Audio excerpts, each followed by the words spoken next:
자, 오늘은 두 번째 광야학교라는 말씀으로 우리 지난 시간에 이어서 함께 말씀을 살펴보도록 하겠습니다. 우리가 지난 시간 다윗을 통해서 하나님의 말씀을 함께 살펴보았죠. 다윗은 이웃들의 아픔을 외면하지 않고 그일라 거민들을 위하여 또 나서서 그들을 도와주고 또 기도하며 나아갔던 사람이었다는 것을 우리가 살펴보게 되었습니다. 또 오늘 본문에서 저는 첫 번째로 하나님한테 묻고 또 묻는 다윗의 모습을 우리가 함께 나누기를 원하는데요. 다윗은 언제나 참 바람직한 우리의 모습인 것 같습니다. 하나님 앞에 우리가 끊임없이 질문하고 또 하나님과 소통하는 그의 모습을 통해서 우리도 이 모습을 본받는 우리 모두가 되기를 바랍니다. 자, 2절을 한번 보시면 그일라 소식을 처음 듣자마자 다윗이 하나님께 질문하죠. 노란 글씨 읽어볼까요? 시작. 다윗이 여호와께 묻자와 이르되 하나님, 제가 그들을 도우러 가야 할까요? 그때 하나님께서 응답을 주십니다. 가라라고 하십니다. 그러니까 가려고 했더니 어떤 일이 일어나냐면 백성들이 반대하는 일이 일어나죠. 그런데 그때에도 다윗이 기도합니다. 4절에 보세요. 다윗이 여호와께 다시 묻자온대. 그러니까 광야에 있는 다윗은 늘 언제나 하나님께 질문하고 또 질문하는 사람이었습니다. 그러니까 묻는 사람, 곧 기도하는 사람이 다윗이었습니다. 그러니까 재밌는 것은 그렇게 그일라 거민들을 구원했는데 그들을 은혜를 베풀어 주었는데 나중에 사울 왕이 쳐들어오지 않습니까? 7절에 보세요. 다윗이 그일라에 온 것을 어떤 사람이 사울에게 알립니다. 사울이 이르되 하나님이 그를 내 손에 넘기셨도다. 그가 문과 문 빗장이 있는 성읍에 들어갔으니 갇혔도다. 자, 그래서 모든 백성을 모으고 사울 왕이 그일라를 공격하고자 합니다. 자, 이 순간에도 다윗은 무엇을 할까요? 계산해 보면 내가 위험을 무릅쓰고 그일라 거민들을 구했잖아요. 근데 그일라 거민들이 오히려 나를 배신해서 힘을 똘똘 뭉쳐가지고 사울을 대적하는 편에 서 있는 것. 그러니까 그렇게 하기 위해서 다윗이 그들을 만나서 설득하는 것이 더 중요한 게 맞잖아요. 근데 다윗은 이런 생각조차를 안 합니다. 9절에 보니까 에봇을 이리 가져오라. 자, 그리고 10절부터 다윗이 기도하기를 시작해요. 이스라엘의 하나님 여호와여, 사울이 그일라로 내려온다는 이야기를 내가 들었습니다. 하나님, 정말 사울이 내려옵니까? 나에게 좀 알려주세요. 자, 하나님께서 알려주십니다. 사울이 내려온다고 하십니다. 자, 또 12절에 다윗이 또 질문하죠. 하나님, 그러면 그일라 사람들이 나와 내 사람들을 사울의 손에 넘기겠습니까? 계속 질문해요. 자, 하나님께서 뭐라고 대답하세요? 그들이 넘기리라. 너희들을 배신하리라. 다윗은 하나님께 묻고 또 질문합니다. 여러분, 오늘 말씀은 저와 여러분에게 또 우리 교회에 주시는 하나님의 뜻이 있습니다. 하나님은 어떤 분이십니까? 우리가 물으면 대답하시는 하나님이십니다. 할렐루야. 그러니까 우리가 질문할 때 하나님은 대답을 해주십니다. 그러니까 누가 이런 말을 했어요? 내가 기도하지 않는다는 건 어떤 의미가 있느냐? 하나님을 내가 실제적으로 하나님으로 인정하지 않는 것이다. 기도하지 않는 것은 내가 하나님을 하나님으로 인정하지 않는 행위다라고 말합니다. 그러니까 기도한다는 것은 하나님을 하나님으로 인정하는 행위라는 거예요. 여러분, 간절히 기도하시기를 바랍니다. 그러니까 이 수요일 저녁 이 밤에 오셔서 말씀 함께 우리가 붙들고 기도하시기를 바랍니다. 그러니까 설교 끝나면 싹 빠져나가지 마시고 자리에 지켜서 기도하시기 바랍니다. 또 새벽 기도에 나오셔서 기도하시기를 바랍니다. 그러니까 그러면 하나님께서, 우리는 아둔하잖아요. 그러니까 다윗은 하나님 앞에 기도함으로 응답을 얻는 나름의 방법이 있었던 것 같아요. 그러니까 우리도 그 해결 방법을 찾아야 합니다. 하나님, 저는 어리석고 우둔합니다. 그러니까 내가 이해할 수 있는 방법으로 내가 알아들을 수 있도록 하나님 우리에게 말씀하여 주세요. 간절히 기도하시기를 바랍니다. 그러니까 오늘 이 말씀이 저는 하나님께서 주신 응답임을 믿습니다. 그러니까 오늘 밤에 이 말씀을 통해서 누군가는 마음을 열고 하나님 음성을 들을 줄로 믿습니다. 그래서 오늘 이 말씀을 강단에서 하나님께서 선포하게 하신 거라고 저는 생각해요. 그러니까 여러분도 하나님 앞에 다윗처럼 물어보시기 바랍니다. 하나님, 제 삶에 어떤 것이 하나님의 뜻입니까? 하나님이 무엇을 원하십니까? 자, 그러면 하나님께 묻고 질문하는 여러분에게 우리가 알 수 있는 방법으로 하나님께서 알려주시고 응답하여 주시리라 믿습니다. 자, 광야에 있는 다윗이 여러 가지 교훈을 얻게 되는데, 이 다윗이 첫 번째로 얻게 되는 교훈이 무엇이냐면, 저는 정말 중요하다고 생각해요. 사람은 의지할 대상이 아니다는 것입니다. 우리 하얀 글씨 읽어볼까요? 시작. 사람은 의지할 대상이 아니다. 제가 그일라 거민 이야기를 해드렸잖아요.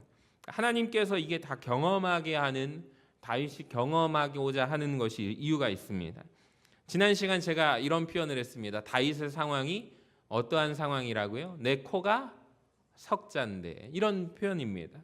그런데 내 코가 석자인 상황에도 이 그일라 거민들의 소식을 듣고 다윗이 가서 돕지 않습니까? 근데 12절을 보세요. 허탈하지 않습니까? 사울 왕이 지금 여기에 쳐들어오면 그 사람들이, 자기의 도움을 입은 그 사람들이 나의 편이 되어주는 것이 아니라 자기들을 배신하고 사울의 편에 설 사람들이라는 거예요. 그러니까 괜히 도와주는 것 같지 않습니까? 허탈한 감정이 느끼지 않을까요? 근데 이것이 바로 하나님께서 광야에 있는, 광야 학교에 있는 다윗을 하나님께서 가르치시는 방법입니다. 다윗을 다윗되게 하도록 키우시는 방법이라고 저는 생각해요. 하나님이 다윗을 깨닫고자 하는 방법이죠. 여러분, 다윗이 사람은 의지할 대상이 아니라는 것을 깨달은 엄청난 경험을 하고 난 뒤에 중요한 교훈을 얻게 되는 거예요. 하나님은 나에게 이런 시련을 주신 이유는 무엇인가? 그러니까 사람은 사랑할 대상이지 의지할 대상은 따로 있구나. 의지할 대상은 누구예요? 하나님이시구나. 그러니까 광야에서 너무나 큰 중요한 교훈을 다윗이 얻게 되는 거예요. 여러분, 우리도 꼭 기억하시기를 바랍니다. 그러니까 하나님의 말씀을 통해서 다윗의 경험이 저와 여러분의 고백되기를 원합니다. 사람은 사랑할 대상이지 의지할 대상은 아닙니다. 그러니까 성경은 사람을 일컬어서 이런 표현을 합니다. 흔들거리는 담과 같다. 넘어지는 울타리와 같다. 그러니까 의지할 대상이 아니라는 거예요. 여러분, 사람 너무 믿지 마시기 바랍니다. 너무 믿으면 반드시 실망합니다. 그러니까 다윗이 이 경험을 광야에서 지금 하는 거예요. 사람 의지할 대상, 믿을 대상이 아니구나. 하나님만이 의지할 대상이구나. 할렐루야. 자, 두 번째로 광야에서 하나님께서 다윗에게 체험하도록 교훈을 주시는데, 그것이 무엇이냐면 하나님이 반드시 지키신다라는 것입니다. 여러분, 하나님께서 지키심을 믿으시기를 바랍니다. 자, 14절을 보세요. 다윗이 광야의 요새에도 있었고 또 10광야 산골에도 머물렀으므로 사울이 어떻습니까? 같이 읽어봅니다. 노란 글씨 시작. 사울이 매일 찾되 하나님이 그를 그의 손에 넘기지 아니하시리라. 지금 보세요. 사울 왕이 매일 누구를 찾아요? 광야에 있는 다윗을 찾고 있습니다. 이게 굉장히 여러분 무서운 거 아세요? 최고 권력자인 왕이, 세상에 최고의 정보력을 가지고 있는 나라의 왕이 매일매일 나를 찾는데요. 왜 나를 찾아요? 다윗을 죽이기 위해서 찾고 있다라는 거예요. 여러분, 한번 생각해 봅시다. 오늘날 최고의 권력자가 누구죠? 대통령이 국정원과 특수부대를 동원해서 매일 우리를 찾는다고 한번 생각해 보시기 바랍니다. 나를 죽이려고 하는데 어떻게 살아남을 수 있겠습니까?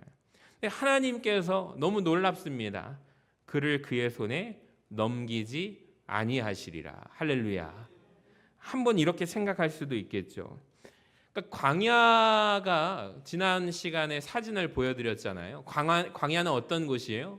아무것도 없는 곳이에요. 그죠? 하늘만을 바라볼 수밖에 없는 곳입니다. 광야는 아무것도 없는 곳입니다. 그래서 광야가 정말 험난한가 보다. 우리가 그렇게 생각할 것 같잖아요. 근데 그것이 틀렸다는 것을 성경이 16절에 말씀하고 있어요. 16절을 한번 보여주시면 같이 읽어봅니다. 시작. 사울의 아들 요나단이 일어나 숲풀에 들어가서 다윗에게 이르러 그에게 하나님을 힘있게 의지하게 하였는데, 여러분 보세요. 사울은 매일매일 누구를 찾아요? 다윗을 찾아요. 근데 찾을 수 있습니까? 없습니까? 없지만 놀랍게도 요나단은 다윗을 금방 찾아요. 쉽게 발견합니다. 기가 막힌 이야기 아닙니까? 사울은 왕이지만 매일매일 다윗을 죽이려고 찾지만 그는 찾지 못합니다. 온갖 정보력을 다 가지고 동원하고 다윗을 찾고 있지만 못 찾아요. 왜 그럴까요? 그 이유는 뭘까요? 하나님께서 다윗을 지켜주시고 있기 때문입니다. 실제로 제가 가보지 않았지만 이스라엘을 갔다 오신 분들은 그 설명을 해주시는 이제 목회자들이 보통 유학을 가신 공부하시는 목사님들이 가이드 역할을 해주세요. 그러니까 정말 좋은 목사님들을 만나면 설명을 한 개 해주실 거 5가지를 해주시고요. 성경 이야기까지 플러스 알파로 해주십니다. 그래서 가이드 목사님을 참 잘 만나면 성경을 몰라도 가서 아는 만큼 보이는 거 아닙니까? 정말 많은 것을 보게 되는데, 어떤 목사님께서 자기가 이스라엘에서 공부를 하는데 와 보니까 우리나라 지형하고 참 많이 닮았는데 어느 지형하고 닮았냐면 강원도랑 많이 닮았다고 하시더라고요. 그러니까 우리가 가나안 땅, 약속의 땅, 젖과 꿀이 흐르는 땅, 제가 설교를 항상 강조할 때 우리는 왠지 막 푸른 초원이 있을 것 같잖아요. 그런데 아니에요. 강원도의 험준한 산악 지형이었고 산지대가 이렇게 있었다는 것을 아시면 됩니다. 정말 맞는 표현이라고 갔다 온 분들이 말을 합니다. 실제로 다윗이 숨어 있지만 다윗을 찾기가 어려울까요? 쉬울까요? 쉬울 거라고 합니다. 그러니까 하나님께서 발견되는 위기 때마다 하나님의 손으로 지켜주시고 보호하셨기 때문에 지금 다윗이 숨어 있을 수 있다는 거예요. 그러니까 로마서 8장 31절의 말씀을 다윗이 은혜로 경험해요. 같이 읽어봐요. 시작. 그런즉 이 일에 대하여 우리가 무슨 말을 하리요? 만일 하나님이 우리를 위하시면 누가 우리를 대적하리요? 아멘. 그러니까 만일 하나님이 우리를 위하시면 누가 우리를 대적하겠습니까? 그러니까 시편 23편을 가지고 제가 설교를 했지만 이 시편 23편의 고백이 이와 같지 않을까요? 내가 사망의 음침한 골짜기를 다니지만, 사실 광야에서 다닌 거예요. 사망의 진짜 음침한 골짜기를 걸어갑니다.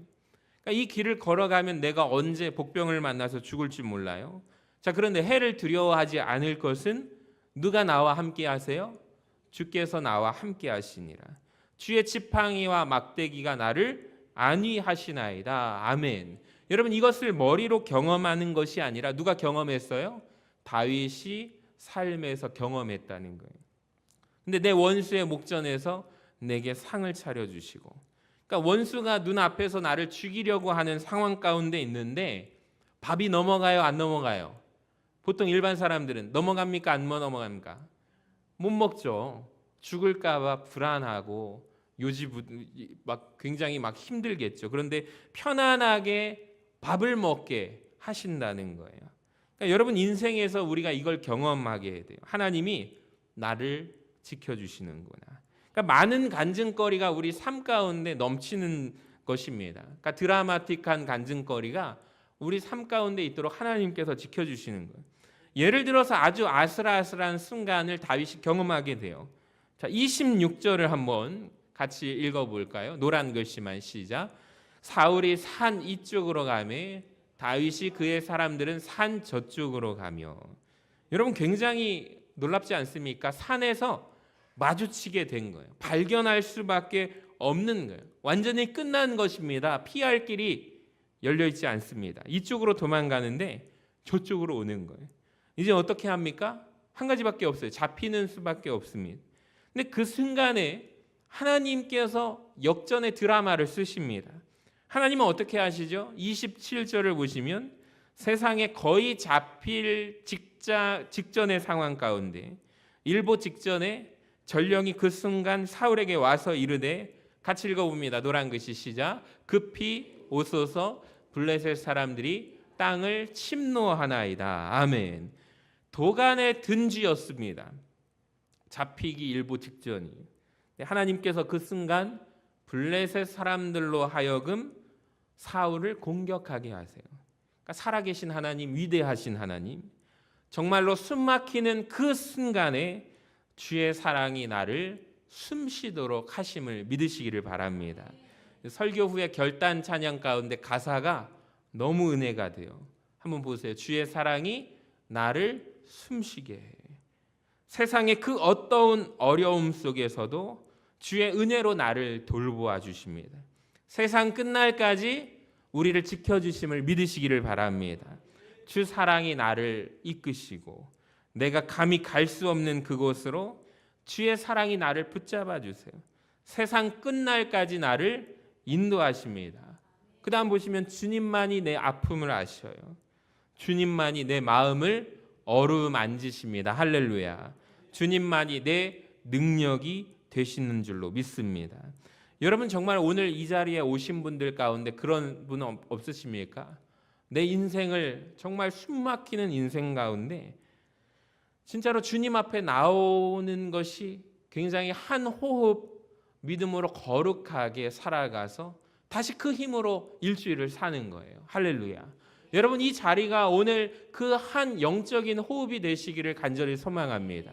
숨막히고 사방에 우겨쌈을 당할지라도 주께서 나를 지켜주시고 주께서 나를 돌보아 주시고 주님만이 내 아픔, 내 눈물, 나를 위로하시는 줄로 믿습니다.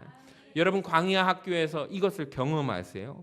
살아계신 하나님을 만나시고 나를 지키시는 하나님을 만나서 간증하시는 우리 모두가 되시기를 바랍니다. 자, 세 번째, 이번에 초점을 바꿔서 사울의 이야기를 한번 제가 우리가 살펴보도록 하겠습니다. 사울은 언제나 문제 많은 인생인 것 같아요. 여기에서도 사울의 문제가 한두 가지가 아닙니다. 첫 번째 문제는 무엇이냐면 그는 지금 왕이잖아요. 왕이라는 직분을 망각하고 또 그 역할을 능히 감당하지 못하는 왕이었다는 것을 저는 발견하게 되었습니다. 1절을 다시 한번 같이 읽어봅시다. 시작. 사람들이 다윗에게 전하여 이르되 보소서 블레셋 사람이 그 일날을 쳐서 그 타작마당을 탈취하더이다. 저는 1절 말씀이 시작부터 생각하면 생각할수록 참 어이가 없는 이야기라고 생각을 해요. 지금 현재 이스라엘의 왕은 누굽니까 여러분? 사울이에요. 근데 1절에 잘 보시면 사람들이 누구를 찾아서 전해요? 다윗을 찾아오고 있어요. 지금 이스라엘에 속한 왕이잖아요, 사울이. 지금 자기가 통치하는 그일라 땅이 그 주민들이 공격을 받은 상황입니다. 자, 그러면 백성들은, 이스라엘 사람들은 누구에게 요청해야 될까요? 왕에게 요청을 해야 되겠죠. 왕은 사울이에요. 그런데 보세요. 사람들이 사울을 찾고 있지 않습니다. 왕이라는 자리를 지금 안고 있지만 왕좌, 보좌 위에 그가 앉아 있지만 그는 왕으로서의 역할을 감당하고 있지 않다는 것을 먼저 말씀을 드립니다. 그러니까 여러분 타이틀은 사울이 가지고 있어요. 왕이라는 역할, 직분은 가지고 있습니다. 근데 실질적으로 왕은 사울이지만 그 역할을 누가 감당하고 있어요? 지금 광야에 있는 도망자로서 살고 있는 다윗이 그 역할을 감당하고 있다는 것입니다. 여러분 우리가 중요한 것은 직함 타이틀을 가지고 있는 것이 중요하지 않은 것 같습니다. 사명을 감당하고 있는가가 저는 중요하다고 생각해요. 그러니까 오늘날 이 시대 가운데 이 말씀을 묵상하면서 우리에게 한번 적용을 해봤어요. 오늘날 이 시대가 교회가 기독교가 욕을 많이 먹고 있는 이유는 무엇일까요? 한국 기독교는요 전 세계 가운데 짧은 역사를 가지고 있습니다. 단기간에 부흥을 이루었습니다. 다른 곳은 시대적으로 엄청난 역사를 가지고 있다면 이제 우리 한국 기독교는 140년 이제 지나가고 있는 유아기 같은 아주 초기 단계지만 한국 기독교가 갑자기 급성장하고 급하락하는 이유에는 이유가 있습니다. 이 던져주는 메시지가 있어요. 수요 기도에 나오신 분들은 대부분 직분자들이기 때문에 말씀을 드립니다. 솔직하게. 우리 이 자리에 집사님들 계시고 안수 집사님도 계시고 우리 교회 장로님 권사님도 계세요. 그리고 새가족들도 계시고 또 우리 감사한 것은 우리 청년들도 있어요. 참 오늘 너무 감동이었던 게 지난주에 우리 교회 무선 마이크를 한번 제가 마음속에 한번 주파수가 있어요. 보이지 않지만 그 선을 한번 싹 바꿔봤습니다. 왜 그러냐면 마이크 하나가 문제가 나가지고 제가 지난주 수요일인가요? 그때 아주 난리가 났습니다. 그래서 전문적인 지식이 없는데 오늘 의영 청년이 아까 전에 한 3시쯤 와가지고 전문가가 오니까 확실히 달라요. 오늘 괜찮죠? 그래서 1층 지난주에 제가 아차했던 게 주일날 아래층에서도 마이크가 2개가 있거든요. 그러니까 그걸 테스트하지 않은 상태로 이만하면 됐어라고 생각을 했는데 중고등부 예배랑 유치등부 예배 때 이제 쓰다 보니까 주파수가 간섭이 나가지고 오늘 다 손봤더니 세상에 깔끔하게 해결이 됐습니다. 할렐루야. 감사합니다. 우리 감사의 박수 하도록 하겠습니다. 참 너무 감사해요. 오늘 보통 다른 교회는 기도회 때 청년들이 안 온대요. 청년들이 오는 게 더 이상하대요. 청년들은 다 직장인들은 갔다가 얼마나 피곤해요. 퇴근하고. 그러니까 청년들은 집에 가서 쉬고 그렇게 할 텐데 우리 교회는 참 감사하게 오늘 이 밤에도 청년들도 왔다는 게 너무 감사합니다. 여러분 직분과 사명을 한번 받는 것에 대해서 생각해 보시기 바랍니다. 정말 저는 매우 영광스러운 일이라고 생각을 해요. 근데 더 중요한 것은 무엇일까요? 여러분 직분에 맞는 역할을 감당하는 것입니다. 그러니까 집사님이라는 직분을 가진 것이 중요한 것이 아니고 집사님이면 집사님답게 섬겨야 되는 것 아닐까요? 그러니까 집사님 직분은 따라합시다. 봉사의 직분. 봉사의 직분이요. 집을 사셔서 집 사라고 집사 직분이라고 하는 게 아니라 제 주일학교 어떤 친구가 그랬어요. 목사님 집사 직분은 집을 사신 분들에게만 주는 직분인가요? 그러니까 제가 그 지혜에 감탄했습니다. 그래서 넌 또 그렇게 생각하니? 해서 아니야. 이제 설명을 해줬더니 그게 아니군요 하면서 이제 가더라고요. 그럴 수도 있겠다라는 생각이 들어요. 근데 집사 직분은 봉사의 직분이에요. 그러니까 부를 이름 성도님, 누구누구 형제님, 자매님 이렇게 부를 이름이 없어서 집사 직분을 드리는 게 아니에요. 세례를 받는 분들한테 말씀을 드립니다. 세례 받은 후에 몇 년 후에 3년 후에 집사 직분을 받게 되십니다. 꼭 그렇게 지켜야 합니까? 1년 지나면 저 집사 직분 주시면 안 되십니까? 따지시는 분들도 봤어요. 3년 꼭 지켜서 집사 직분 드렸습니다. 굉장히 막 감격해 하시더라고요. 여러분 누군가에겐 굉장히 소중한 직분이라고요. 원래 집사 직분 드리면 1년직이잖아요. 그러니까 서리 집사님들은 1년 해보고 나서 그래서 감당하지 못하시는구나 그러면은 원래는 빼야 돼요. 그럼 만약에 그렇게 하면 어떻게 될까요? 아마 우리 교회 난리가 날 것입니다. 다음에는 임명 안 하게 되는 게 원래 원칙이에요. 근데 그래서 우리 한국 교회가 모든 집사 직분이 교회를 10년 안 나오셔도 그분이 집사 직분이에요. 명단에 있어요. 교회를 안 나오셔도 이름은 헌금함에 다 있어요.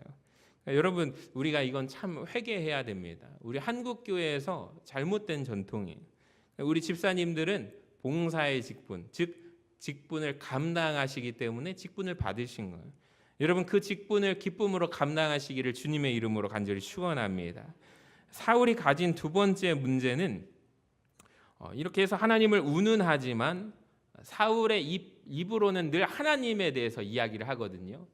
근데 그의 삶의 실상은 전혀 하나님과 상관없는 삶을 살아가는 사람이다. 이게 사울이 가진 두 번째예요.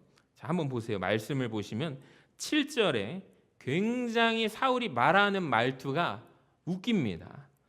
7절을 보세요. 다윗이 그 일날에 온 것을 어떤 사람이 사울에게 알려주죠. 사울이 이르되 같이 읽어봅니다. 시작. 하나님이 그를 내 손에 넘기셨도다.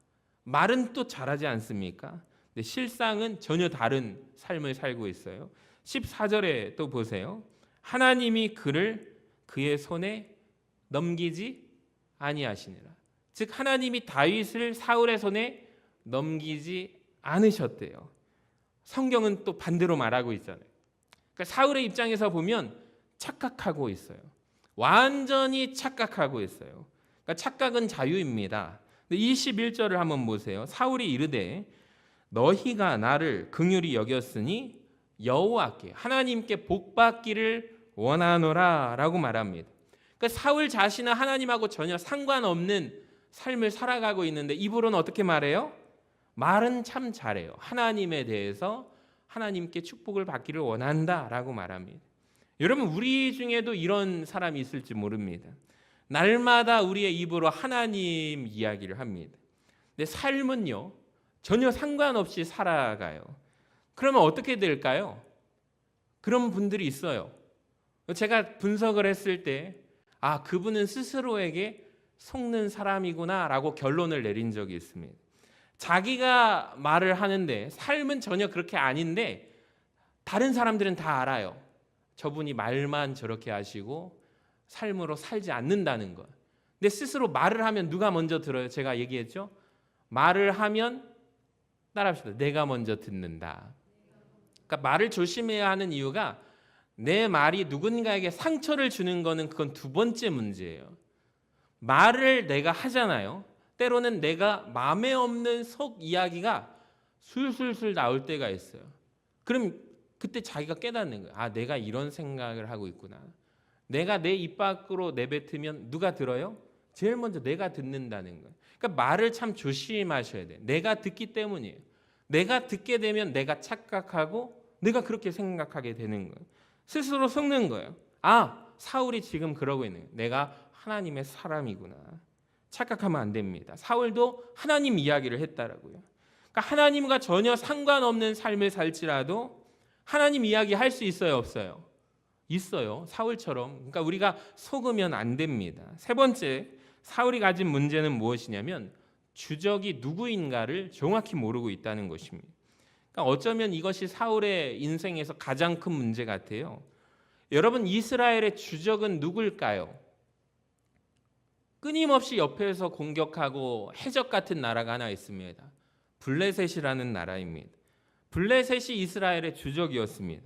근데 23장 내내 사울 왕이 누구를 죽이려고 쫓아다니죠? 다윗을 쫓아다닙니다.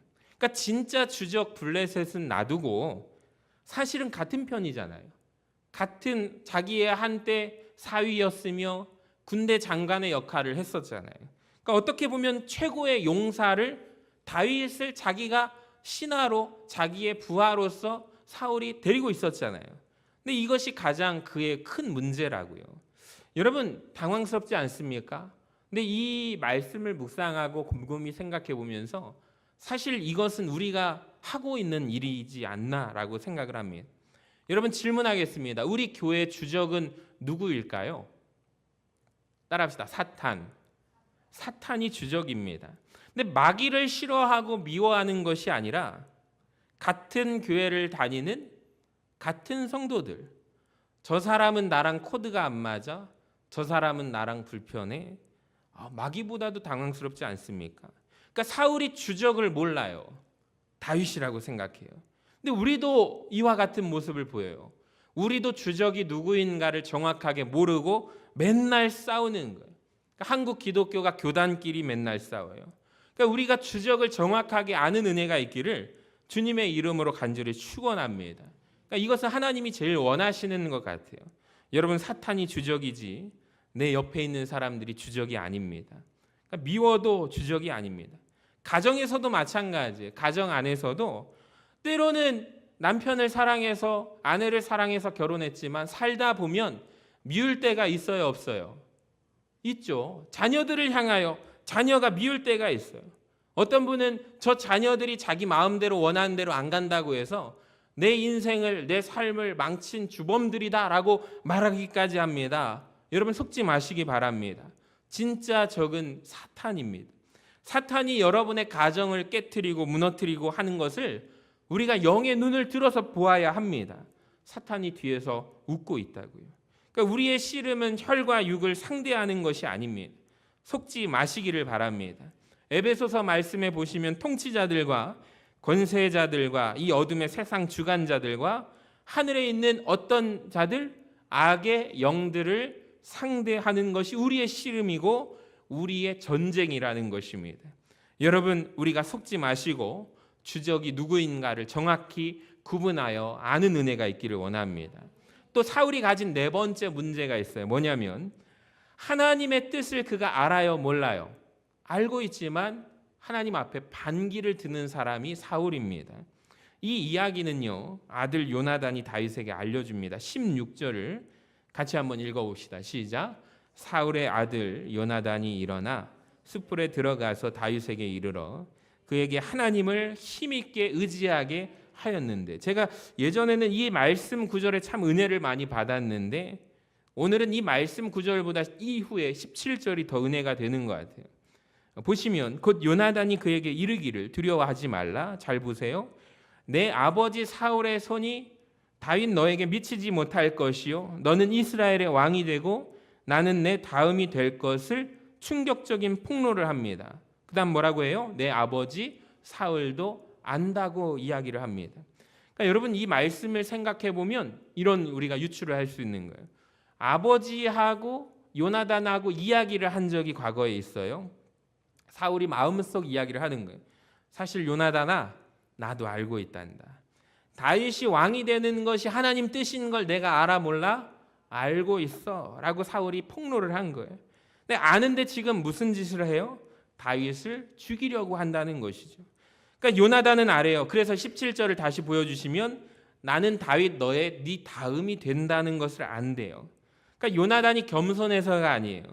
요나단은 하나님의 뜻을 알기에 순종하는 것뿐입니다. 사울도 안다고요. 근데 사울은 하나님 앞에 순종하지 않습니다.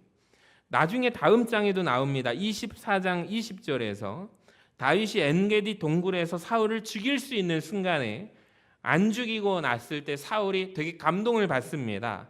그래서 다윗 앞에서 이런 이야기를 해요. 보라, 나는 다윗 네가 반드시 왕이 될 것을 안다 모른다? 안다. 자기 속 이야기를 해요. 이스라엘 나라가 너의 손에 견고히 설게 될 것을 알고 있다. 그러니 우리 가족들 좀 살려줘라. 그러니까 다시 말합니다. 사울은 하나님의 뜻을 모르는 자가 아닙니다. 알지만 순종해요, 안 해요? 순종하기 싫다는 거예요. 그러니까 세상에는 두 종류의 인생이 있는 것 같습니다. 첫 번째로 폭포와 같은 인생이 있고 두 번째로 분수와 같은 인생이 있습니다. 그러니까 폭포는 중력에 순응하여 떨어지지만 분수는 자기가 해보겠다고 중력에 저항합니다. 그래봤자 어떻게 돼요? 또 떨어지게 되지 않습니까? 그러니까 분수는 아름답기라도 하지만 분수형의 사람은요 하나도 아름답지 않습니다. 하나님의 뜻을 자꾸 반하려고 하는 거예요. 근데 어떻게 사울만 손가락질하고 있을 수 있겠습니까? 묵상하다 보면 이것이 바로 내 이야기 아닙니까? 그러니까 우리가 하나님 뜻을 모르는 게 아니잖아요. 서로 알아요. 용서하는 것이 하나님의 뜻이라는 걸 모르는 게 아닙니다. 근데 하기 싫어요. 이게 사울의 모습이에요. 가정을 지키는 것이 하나님의 뜻을 아신다고요. 근데 순종하기 싫은 거예요. 여러분, 내 물질을 구별하여 하나님 뜻을 순종하는 걸 아신다고요. 근데 하기 싫어요. 내 시간을 구별하여 하나님 앞에 예배드리는 것을 모르는 것이 아니에요. 알고 있지만 싫어요. 저항하는 것입니다. 그러니까 정확하게 사울이 내 모습 아닙니까? 그러니까 삶이 힘든 거예요. 그러니까 분수형 모습의 인간이 얼마나 힘들겠습니까? 오늘 이 말씀을 나에게 주시는 음성으로 듣기를 주님의 이름으로 간절히 축원합니다. 자, 보시면 재미있는 것은 사울하고 다윗은 지금 둘 다 어디에 있냐면 광야에 있다는 것을 알고 있습니다. 여러분, 광야에 가서 다윗이 있다는 것을 정보를 알았을 때 사울이 어떻게 할까요? 자기도 가요, 안 가요? 죽이고자 한다면 다윗을 죽이기 위해서 광야에 가야 하지 않겠습니까? 그러니까 광야에 있어서 아까 전에 하나님의 사람들은 어디로 보내셨다고요? 광야 학교에 입학하게 하셨지만 여러분, 광야에 우리의 인생 가운데 있다고 해서 누구나 변화되는 것은 아닌 것 같아요. 다윗은 변화되지만 사울도 역시 지금 광야라는 지역에 있다고요. 똑같이 있어도 결론은 다릅니다. 다윗은 광야에서 하나님만을 바라봅니다. 메마른 땅에서 하나님께 집중합니다. 근데 사울은 광야에서 온통 다윗에게만 집중하고 있어요. 인생에서 우리가 광야와 같은 길을 걷는 분들 계시다면 여러분, 우리가 광야에 있다고 해서 정금과 같이 변화되지 않습니다. 하나님을 바라보시기를 바랍니다. 나를 괴롭힌 원수들을 생각한다면 그 나의 인생의 문제를 묵상하면 사울과 같이 될 수가 있어요. 자, 마지막으로 한 가지만 제가 함께 나누고 싶은 것은 가장 충격이고 또 하나님의 뜻이 있겠구나라고 이해하지만 실망스러운 것은 역시 그일라 거민들입니다. 여러분, 이 사람들이 어떻게 그럴 수가 있을까요? 참 나쁜 사람들 아닙니까? 다윗이 네코가 석자인 상황에서 도와줬잖아요. 근데 어떻게 배신할 수가 있을까요? 의리가 없지 않습니까? 그일라 거민들을 묵상하면서 참 다양한 복잡한 생각이 들었습니다. 근데 한편으로 또 묵상하다 보니까 이 모습이 바로 우리의 모습 아닙니까? 내 모습이에요.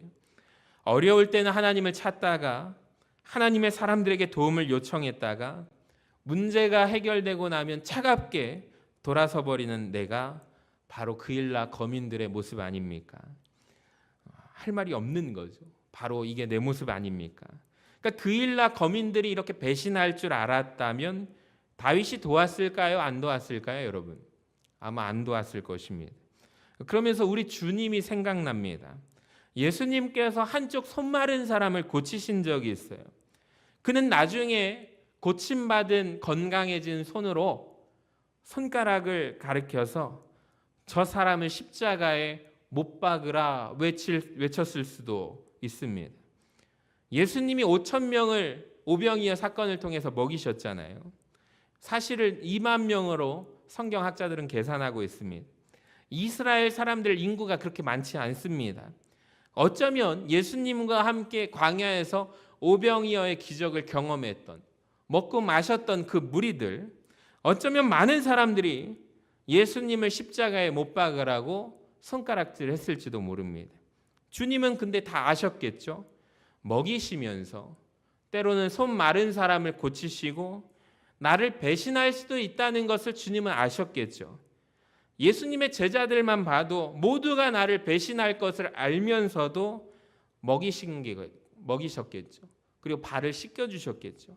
그러니까 생각해보면 예수님 사랑이 너무 감사한 거예요. 우리가 배신할 것을 알면서도 차갑게 주님을 외면할 걸 알면서도 주님은 또 나를 안아주시는 주님의 그 사랑이 너무너무 감사해요. 사랑하는 여러분, 오늘 이 자리를 통해서 이제는 주님, 내가 이제 그만 배신하겠습니다. 그러니까 어려울 때 내가 주님 찾고 의지했던 주님을 외면하면 그걸 좀 넘어갔으면 좋겠습니다. 그러니까 이제는 주님 안에 좀 거하시기를 바랍니다. 주님을 기쁘시게 해드리는 삶을 살기를 주님의 이름으로 간절히 축원합니다. 때로는 우리가 마치 공식처럼 위기를 돌파하려고 할 때가 있어요. 인간이기 때문에 마찬가지입니다. 신학교를 가서도 40일 막 금식 기도를 하고, 교회에서도 어떤 분이 그래요. 성도님들하고 상담을 할 때 차마 제가 아무런 대답을 못하게 할 말이 없는 말이 뭐냐면, 하나님 어떻게 그러시죠? 제가 40일 작정 금식 기도를 하고, 자기 스스로가 정한 거예요. 40일 특별 기도회를 했는데 응답을 예전에 받았는데 이번에는 돼요, 안 돼요? 안 받았다 이거예요. 제 앞에서 하소연을 하고 토로를 하는데 제가 할 말이 있어야 되죠. 아, 그렇죠. 40일을 그렇게 기도하셨는데 어떻게 하나님께서 응답을 안 들어주실까요? 이 말조차 못하겠더라고요. 아무 말 않고 그냥 가만히 듣고만 있었던 적이 있습니다. 여러분, 우리가 신앙생활을 잘못하면 이렇게 할 수 있는 거예요. 이거는 철저히 내 중심이잖아요. 그러니까 늘 하나님은 내가 기도하면 들어주셔야 하는 하나님, 이런 분이 아니시라고요. 그러니까 우리가 잘못된 신앙관에 빠지지 않기 위해서는 날마다 하나님 말씀대로, 원리대로 돌아가야 할 줄로 믿습니다. 그러니까 우리가 하나님을 알아야 하고 하나님 앞에 우리가 영의 눈을 들어서 오늘도 간절히 부르짖으며 기도하며 나아갈 수 있기를 원합니다. 여러분, 하나님께 나아갈 때 우리가 하나님의 놀라운 은혜를 경험하여 충만한 인생 되시기를 주님의 이름으로 간절히 축원합니다.